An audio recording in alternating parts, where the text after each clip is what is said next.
cursos preparatórios nós temos direito civil, direito processual civil e direito institucional. Hoje selecionei o ponto de tutelas provisórias e tutelas definitivas para a gente conversar um pouquinho. Como eu estava falando agora para a Francisca, o nosso material está bem completo. Nós temos o material de apoio em slides e também temos o material de apoio em PDF, que depois eu vou disponibilizar para vocês, que está um pouquinho mais completo ainda que o material em slides. E na parte expositiva, eu quero explicar alguns pontos dentro desse tópico que costumam causar um pouquinho mais de confusão, que às vezes em um primeiro momento a gente lendo ali no material não fica bem claro. E aí lá na hora da prova, na questão objetiva, vem, né, aquela pegadinha ali na questão que pode confundir.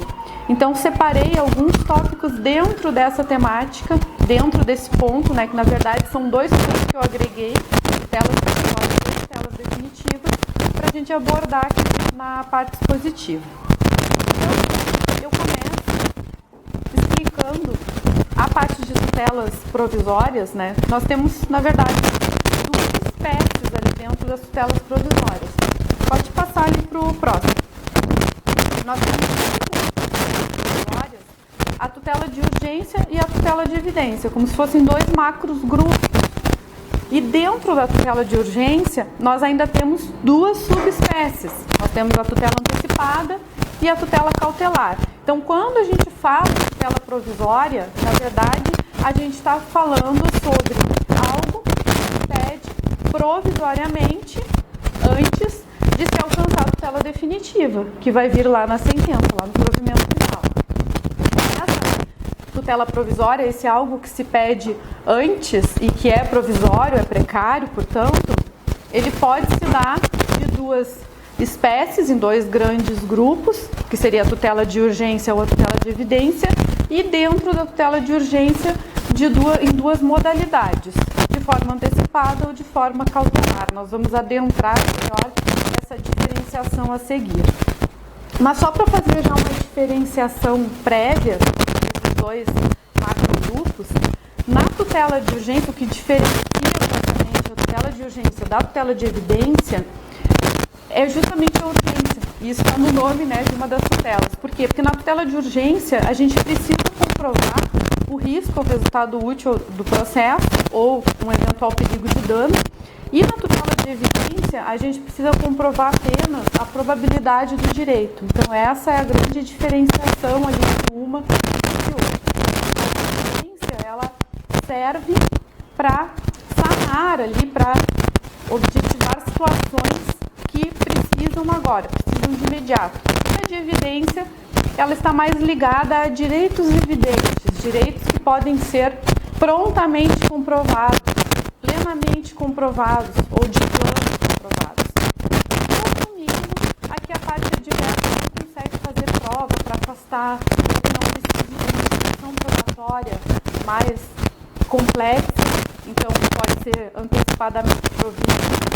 Nós vamos também adentrar com mais detalhamento a seguir. Então, a tutela de urgência, requisitos, a probabilidade do risco, que é requisito das duas, mais o risco, o resultado útil do processo ou um perigo de dano. E a tutela de evidência, apenas a probabilidade do risco com a peculiaridade de que a situação posta precisa se enquadrar dentro de um dos incisos de uma das hipóteses ali já trazidas pela lei. Nós temos 4 hipóteses de tutela de evidência que a gente vai analisar aí. Já passando para a tutela de evidência, então, para a gente conseguir pode passar entender especificamente do que se trata, a previsão legal está no artigo 370 do Código de Processo Civil e sobre os seus requisitos, para deixar bem claro, para a gente entender na situação prática, no caso concreto, a gente consegue comprovar a probabilidade do direito e aí precisa comprovar a viabilidade daquele pedido do seu amparo legal, então eu preciso comprovar que aquilo que eu estou pedindo existe, é juridicamente possível, ou tem fundamento legal a par do fundamento prático que eu já estou expondo, e também preciso comprovar que se eu não tiver aquilo agora, se o meu pedido não for provido, mesmo provisoriamente, de uma forma precaria, agora, eu vou ter um risco ao resultado útil do processo, ou seja, mais adiante, quando eu receber aquela tutela definitiva lá na sentença de útil.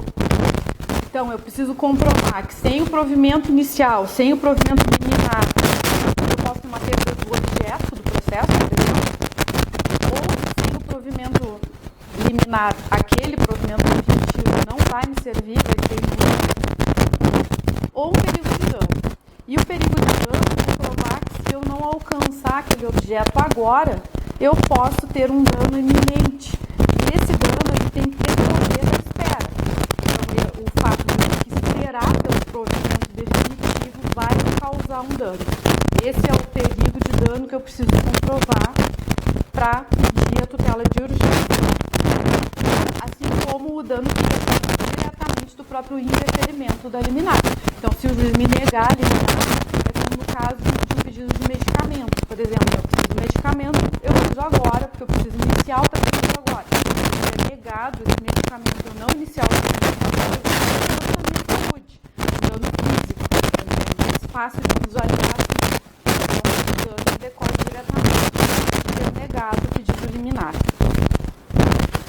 Então, ainda sobre a tutela de urgência, podemos passar ali para o próximo slide, observações de que o juiz ele pode solicitar uma caução para deferir a tutela de urgência, porém essa caução ela pode ser dispensada se a gente conseguir comprovar que a parte é suficiente, economicamente suficiente.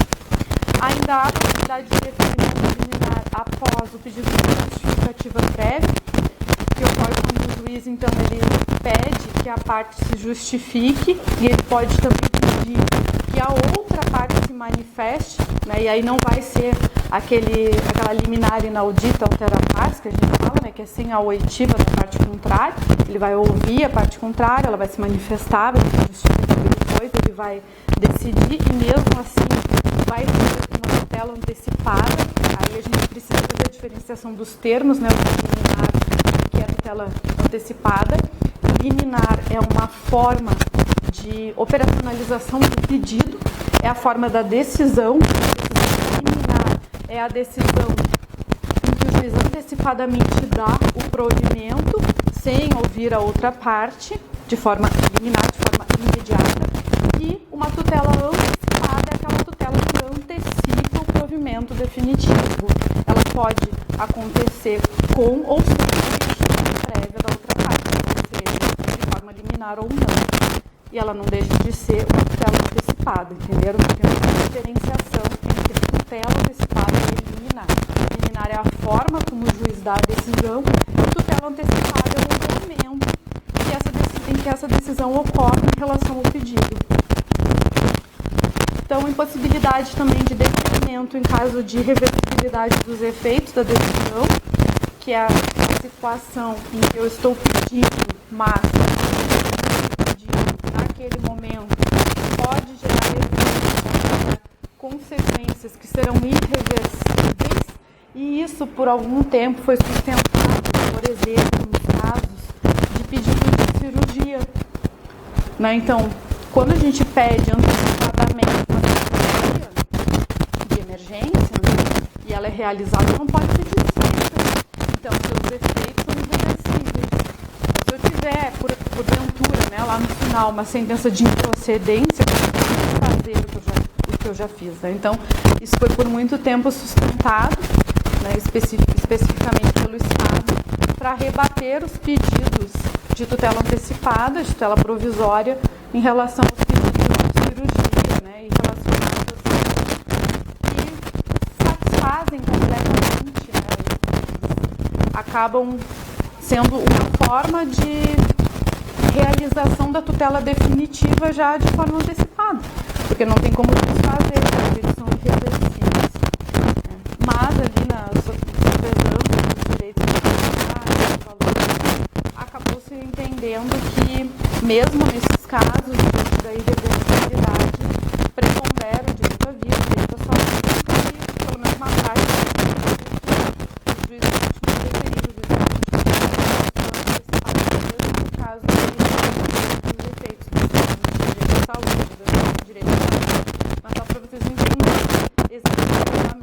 caso de responsabilidade dos efeitos. Então, não esquecer também da previsão do artigo 302, que traz a possibilidade de responsabilidade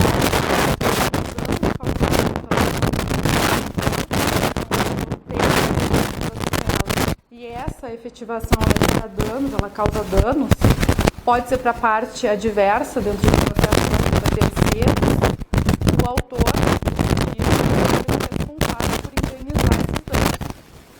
Isso está previsto em lei ali no artigo 302. Então vamos passar aqui para o próximo, para a gente ver as formas de pedir. Então, como a gente falou, dentro da tutela de urgência nós temos duas formas de pedir. Eu gosto de falar em formas de pedir, porque são formas de tutela de urgência, que é a antecipada e a cautelar.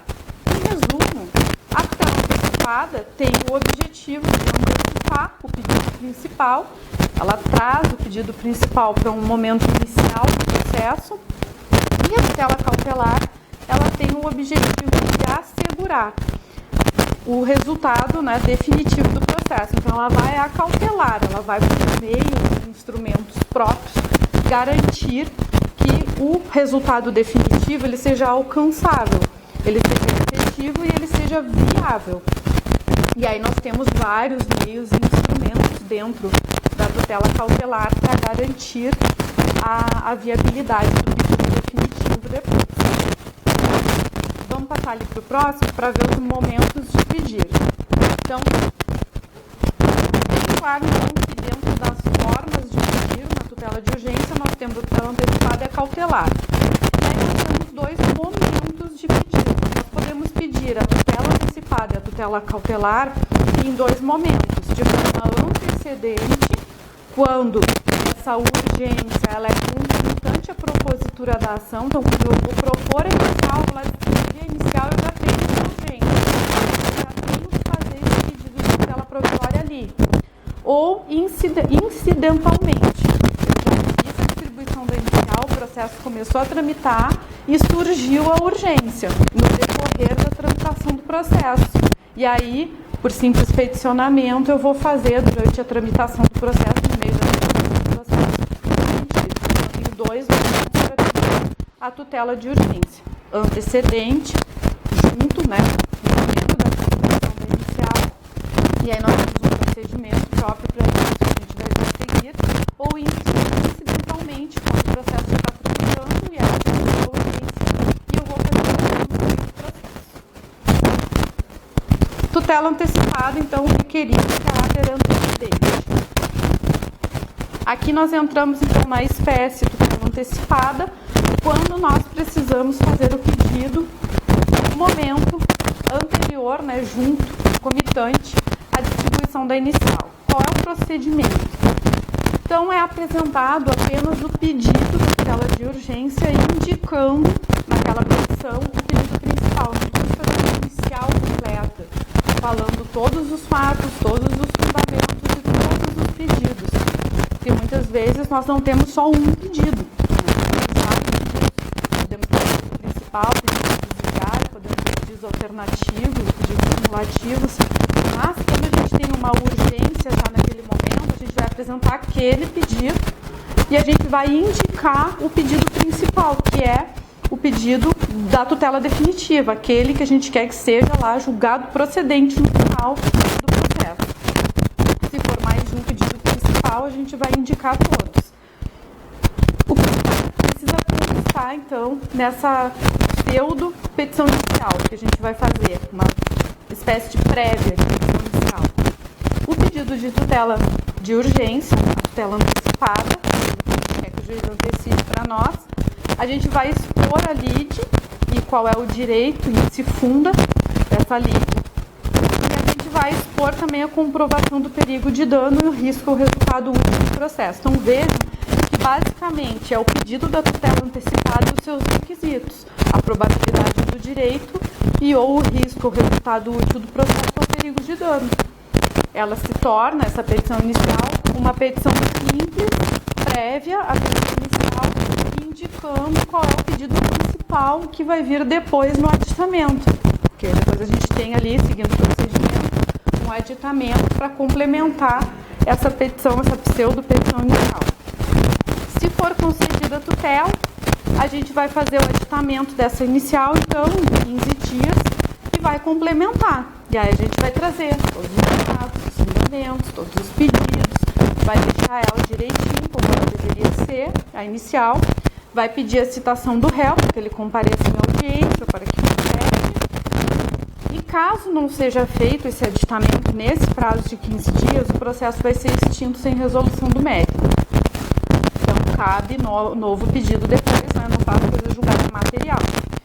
Se o juiz entender que não há elementos suficientes para ele deferir a tutela antecipada, ele vai determinar uma espécie de emenda à inicial, né? Porque não vai ser inicial apresentado no início, é aquela prévia, né? Mas ele vai mandar a gente emendar para complementar esses dias que estão antecipados, e o prazo é de 5 dias. A gente tem que ter atenção nesses prazos, que são um pouquinho diferentes, né, do comum.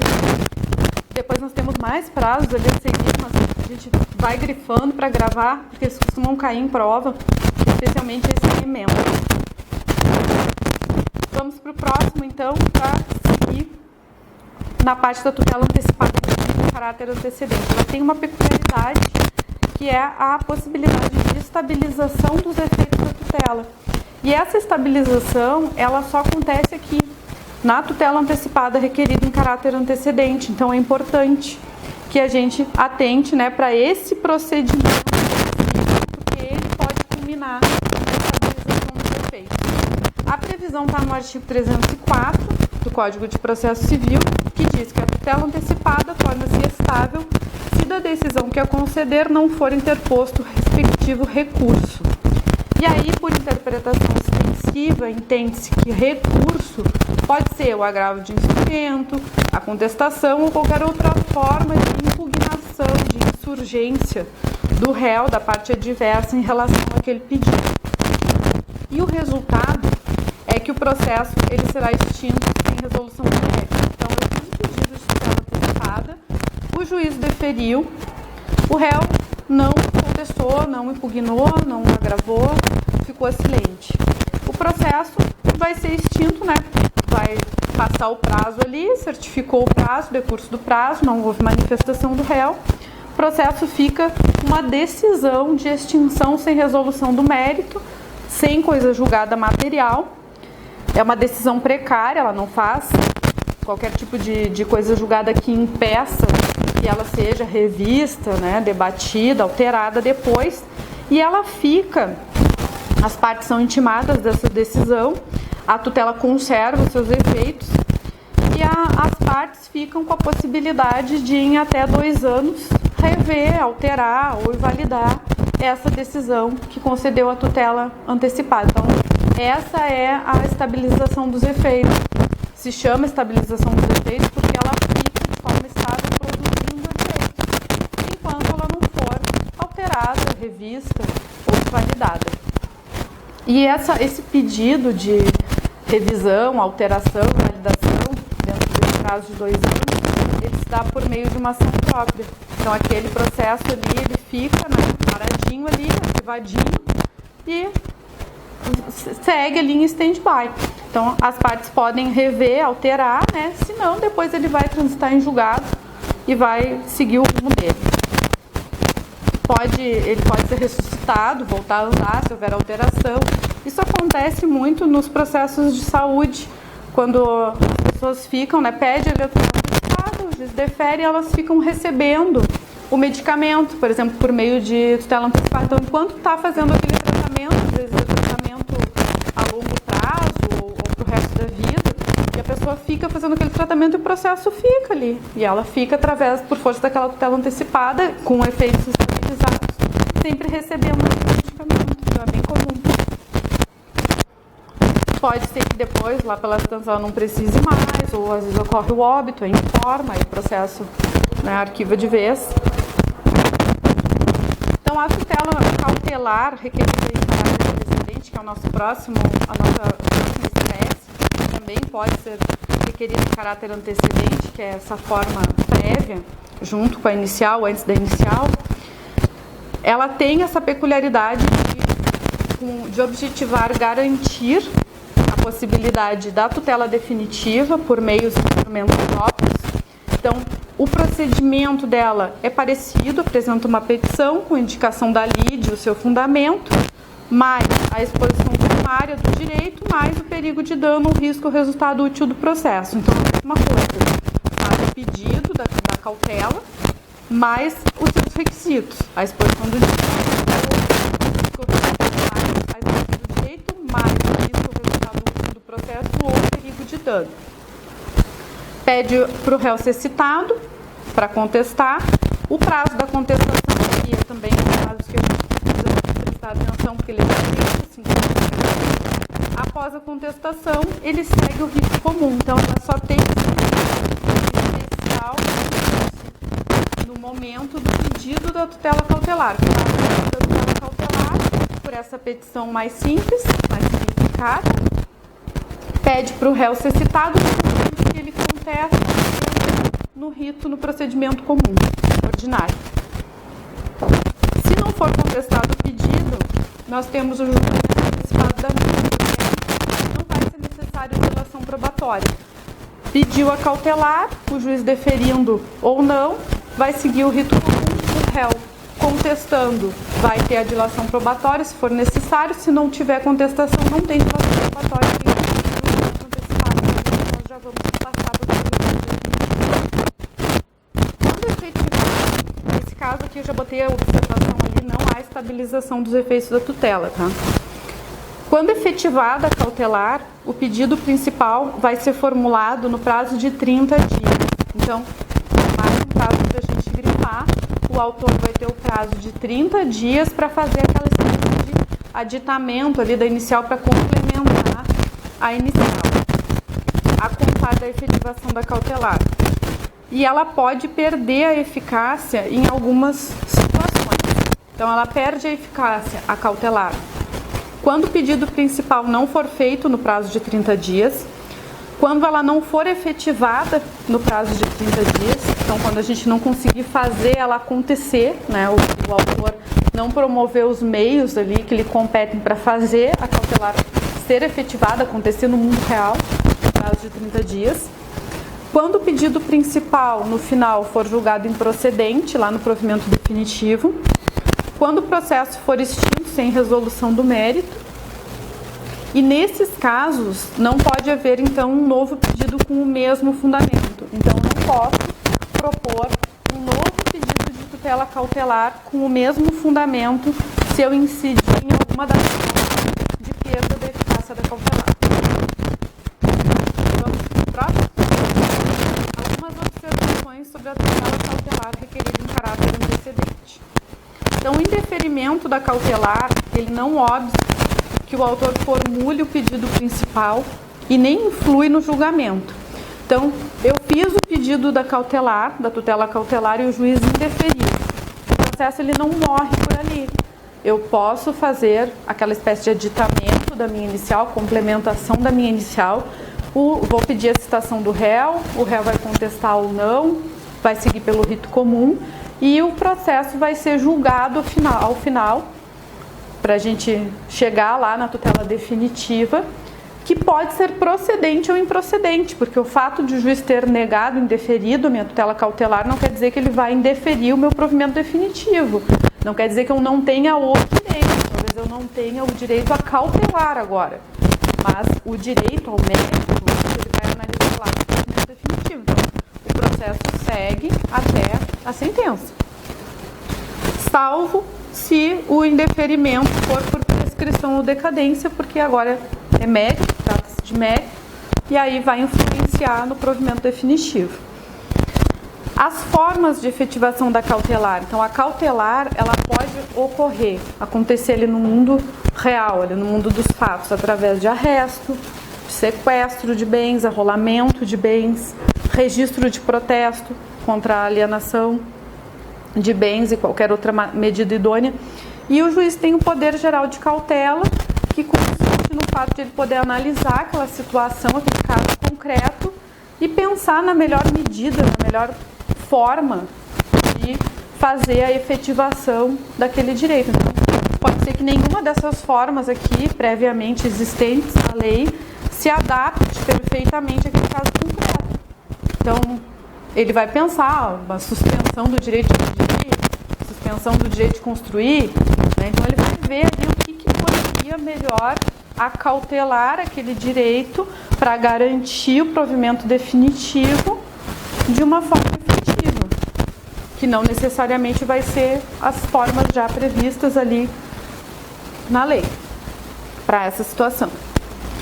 E por fim, nós temos a possibilidade ali de fungibilidade das tutelas de urgência prevista no artigo 305 do Código de Processo Civil, que consiste na possibilidade de o juiz receber um pedido por outro, quando ele analisar ali no caso concreto ver que a parte apresentou um pedido, mas na verdade trata-se de outro tipo de tutela. Então, se o autor apresentar um pedido de tutela cautelar, ele pediu uma tutela cautelar de urgência, mas o juiz analisando o caso concreto, entender que na verdade trata-se de uma tutela antecipada de urgência, ele vai receber aquele pedido de tutela cautelar como uma tutela antecipada, vai seguir o procedimento da tutela antecipada e está tudo bem, é que nem aquela fungibilidade das possessórias. Ele vai analisar pelo caso concreto, pelos fatos e vai receber pelo procedimento adequado.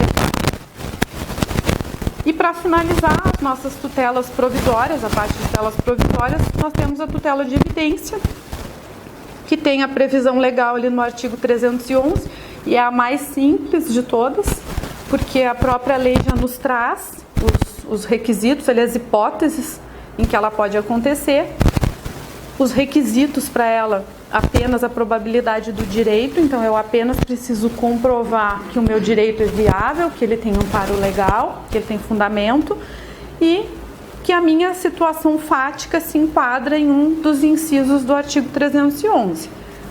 Inciso 1, abuso do direito de defesa ou manifesto propósito protelatório da parte. Inciso 2, alegações de fato que podem ser comprovadas apenas documentalmente, mais uma tese firmada em julgamento de casos repetitivos ou súmula vinculante, e nesse caso cabe decisão liminar da tutela de evidência, sem a oitiva da outra parte. Inciso 3, pedido rei persecutório fundado em prova documental de contrato de depósito, neste caso também cabe decisão liminar.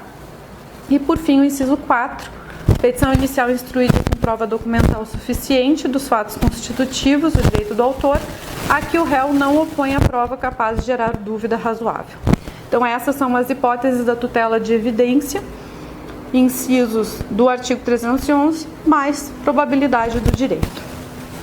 E agora nós encerramos a nossa primeira parte da aula, que fala sobre tutelas provisórias, e passamos já para a parte final, que é bem curtinha também, que é só para a gente falar brevemente sobre as espécies de tutela definitiva.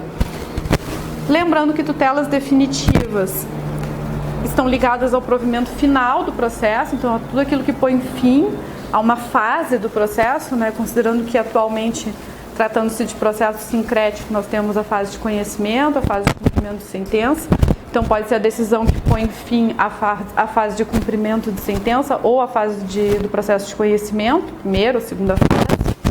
Todas são tutelas definitivas, né, porque tanto uma fase como a outra, elas precisam ser encerradas em algum momento. E a base legal, ela está no artigo 485 e no artigo 487. No 485, para decisões definitivas sem resolução de mérito, e no 487, para decisões definitivas com resolução de mérito. Lembrando que nas decisões do 485, sem resolução do mérito, cabe retratação no prazo de 5 dias e todas elas admitem repropositura da ação, não fazem coisa julgada material por tempo. Primeiro, eu gostaria de lembrar você sobre os vícios da sentença, considerando que agora nós temos o dever constitucional de fundamentação das decisões. Nós podemos ter basicamente 3 vícios na sentença, ela pode ser citra, petita, extra petita. Então a citra petita é aquela que não analisa todos os pedidos que constam ali da inicial, é a chamada sentença menor.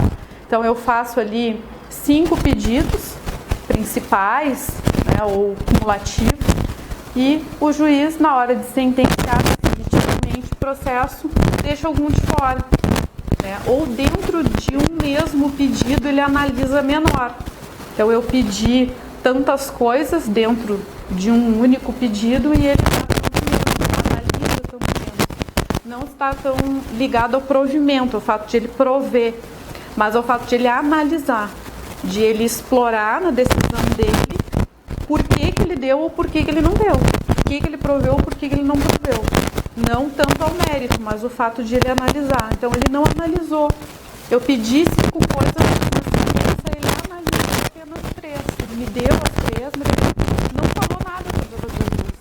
A sentença está cita, ela está menor. Faltou fundamentação. Ela não falou sobre aquilo. E a extra petita, ela abarca pedido que não consta na inicial. É uma sentença com elemento estranho. Então, a extra, como o próprio nome já diz, ela sai extra, ela está fora. Ela está analisando pedido que eu não fiz. Então, é aquela com elemento estranho ali, não sabe de onde o juiz tirou o que ele está analisando ali no pedido, né?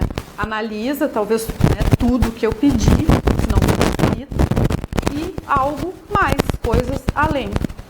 A diferença para a ultra é que o juiz na ultra, ele extrapola dentro do próprio pedido.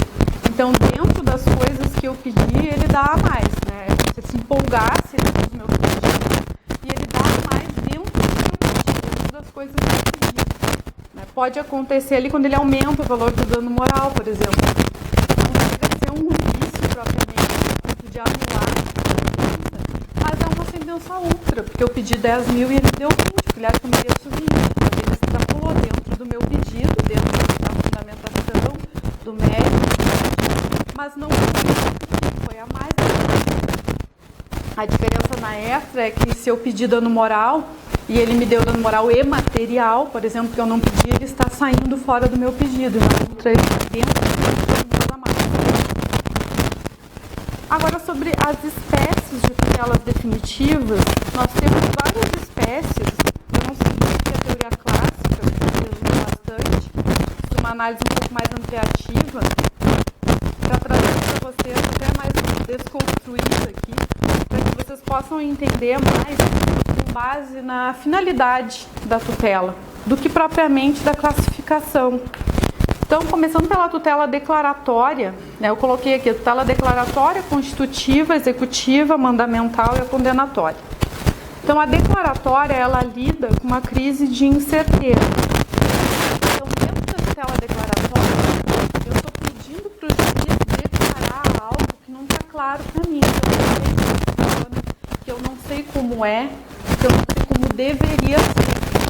É uma crise de incerteza e eu preciso que o juiz declare algo para mim. Então, ele vai declarar a existência, a inexistência ou o modo de ser de uma relação jurídica.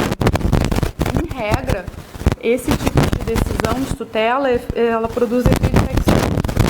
Ela apenas declara, então a coisa ela já existe, ela já funciona, né? Ela até já produz efeitos, mas eu não tinha clareza, eu não tinha definição sobre esse instituto. Então, os efeitos, eles existem desde que a coisa existe, desde que ela funciona, desde que ela produz efeitos. A coisa que está declarando agora não quer dizer que ela só existe agora, que ela só funciona agora, que ela só produz efeitos agora. Mas pode ser que em alguns casos excepcionais, analisados ali, né, em situações concretas, a sentença, a tutela declaratória, possua efeitos ex-nunc, aí é preciso analisar os casos concretos. E ela, em regra, também é imprescritível, porque a qualquer momento eu posso pedir para o juiz esclarecer, declarar e resolver ali uma crise de incerteza. Isso aqui, em regra, né, pessoal, porque diante do caso concreto a gente precisa ver ali o que a situação nos pede, o que a situação comporta. Já a tutela constitutiva, ela lida com uma crise de situação jurídica. Então, aqui é diferente, porque na tutela constitutiva, quando o juiz ele define e decide, ele vai estar constituindo algo de certa forma, mesmo que a coisa já exista, ela vai passar a ser modificada a partir daquela decisão. Então, ele vai ou criar, ou extinguir, ou modificar uma relação jurídica com todos os efeitos dela decorrentes. pode ser que crie um título executivo também, regra cria, e em regra também possui efeitos ex nunc, porque a partir daquela constituição ali, a partir do que ele está me dizendo, ele está constituindo, e é a partir dali que nós vamos ter os efeitos sendo produzidos e as consequências daquilo tudo acontecendo no mundo dos fatos. E também, em regra, submete-se a prazos decadenciais. A tutela executiva, seguindo a teoria clássica, que considera ela, a tutela executiva, como uma espécie de sentença condenatória, que eu não quis seguir, né? Eu coloquei ela de uma forma autônoma para que vocês consigam desvincular, porque ela pode aparecer na prova como de uma forma autônoma, né? E aí, se vocês estudarem ela como uma subespécie ali, ó, dentro da tutela condenatória, vocês não vão conseguir entender a diferença, porque tem diferença. Na teoria clássica, o que acontece ali? Ela coloca a tutela executiva dentro da tutela condenatória, porque ela entende que a tutela executiva são efeitos e não um conteúdo. Ela se trata de efeitos de uma decisão e não conteúdo da decisão propriamente, né? Mas a tutela executiva, o objetivo dela é buscar a retomada de um bem que vai estar ilegitimamente dentro do patrimônio do devedor, né, do executado. Então ela vai atingir o patrimônio do executado. A tutela condenatória não é só isso, a gente vai ver a seguir, né, uma forma muito mais ampla. Se vocês souberem o que é a tutela executiva, vocês conseguem desmembrar ela da tutela condenatória, mas sabendo, né, cientes de que pode vir na prova também como uma espécie de tutela condenatória. Não deixa de ser, porque está condenando o executado, o devedor, a fazer uma medida, né, a pagar, a entregar, a cumprir uma obrigação. A tutela mandamental, que está mais ligada ali a mandados de segurança, por exemplo, né, ela atinge a vontade do executado. Então é uma ordem, uma determinação ali para que se faça ou deixe de fazer alguma coisa. A satisfação dela vai se dar com o cumprimento dessa ordem, né, através do cumprimento de sentença, da execução ali para frente. A tutela mandamental, ela consiste na ordem, na determinação que tu vai conseguir, né, para que o executado, o devedor, o réu, deixe de fazer alguma coisa. Depois vai ter que ir atrás da tutela executiva para alcançar. E a tutela condenatória, que vai estar dentro do macrogrupo, ali na teoria clássica a gente teria só a tutela declaratória, a constitutiva e a condenatória, só essas três. Só para vocês entenderem a diferença, tá? Eu coloquei aqui a constitutiva, a executiva e a executiva e a mandamental desmembrada. A mandamental também vai estar dentro da condenatória, dentro da teoria clássica. A tutela condenatória, ela lida com uma crise de inadimplemento. Então, ela reconhece o direito a uma pretensão e imputa o cumprimento ao demandado, o cumprimento de uma prestação. Em regra, ela vai se submeter a prazos prescricionais também. E aí, tratando-se de processo sincrético, ela vai presumir uma fase também de cumprimento de sentença. E se falando em tutela definitiva, uma qualidade dessa tutela, dessa decisão, quando ela for de mérito, especialmente, é fazer coisa julgada. Nós temos dois tipos de coisa julgada, uma formal e uma material. A formal é aquela que é endoprocessual, então ela também funciona para decisões não especificamente de mérito. Ela atinge o processo de uma forma mais intrínseca e ela não atinge a matéria propriamente, então ela não impede ali a repropositura da ação, via de regra, né? Ela não repercute no direito material, ela funciona endoprocessual. E a material, que faz efeitos extraprocessuais, ela já acarreta uma modificação mais qualitativa no direito material. Então aquela matéria, aquele conteúdo, ele já não pode mais ser discutido. Possui limites, essa coisa julgada, possui limites objetivos, que vai encontrar ali uma barreira no pedido e na respectiva fundamentação atrelada à tutela definitiva, que é o que do pedido, e limites subjetivos, que vão encontrar barreiras nas partes, produzindo efeito, então, entre as partes que compuseram esse processo, e terceiros de forma indireta e excepcionalmente. Né? Então, excepcionalmente, os efeitos de uma decisão podem atingir terceiros. E não necessariamente integraram o processo. E é isso então, pessoal, finalizamos hoje. Deixei uma frase aqui para vocês, né? Para que nunca esqueçam os motivos que trouxeram vocês até aqui. Uma frase que eu escolhi do Eduardo Galeano: somos, enfim, o que fazemos para transformar o que somos. Eu acho bem legal, porque nós somos seres em constante transformação e todos os dias aprendemos algo novo, fazemos algo novo. Não é algo tão legal, mas tem que ser feito, né? E vai nos agregando, vai nos somando, e é o que nos leva ao alcance definitivo do nosso objetivo final, seja ele profissional, de vida, enfim. Nunca esqueçam do que trouxeram vocês até aqui, já tem um bom caminho percorrido, então é só daqui para frente. Eu espero que vocês tenham gostado, eu fico à disposição, se surgir dúvidas, depois vou mandar o material mais completo para vocês, e aí se tiver dúvidas podem me mandar pelos meus canais de contato.